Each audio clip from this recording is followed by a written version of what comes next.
get char. So get care அப்படின்னா ஒரு single கேரக்டரை கீபோர்ட்ல இருந்து ரீட் பண்றதுக்கு தான் இந்த கெட் கேர்ங்கிற ஃபங்க்ஷன். ஸோ அன்ஃபார்மேட்டட்ல எந்த ஃபார்மேட் ஸ்பெசிஃபையரும் கிடையாது.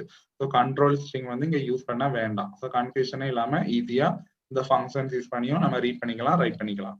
ஸோ கெட் கேர்ங்கிறது ரீட் பண்றதுக்கு. ஸோ கெட் கேர்ங்கிற ஃபங்க்ஷன் யூஸ் பண்ணனா கீபோர்ட்ல இருந்து வித்தவுட் எனி ஃபார்மேட் ஸ்ட்ரிங் நம்ம என்ன டேட்டா ரீட் கொடுக்குறோமோ அதை ரீட் பண்ணி வேரியபிள் நேம்ல கொண்டு போய் ஸ்டோர் பண்ணிக்கலாம்.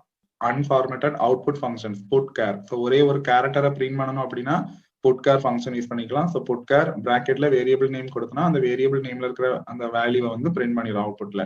கெட் கேர் ஃபங்க்ஷன் யூஸ் பண்ணியிருக்கேன். அப்போ கீபோர்டு மூலமா ஒரு கேரக்டரை ரீட் பண்ணி சிஹெச்ங்கிற வேரியபிள்ல கொண்டு வந்து ஸ்டோர் பண்ணிடும்.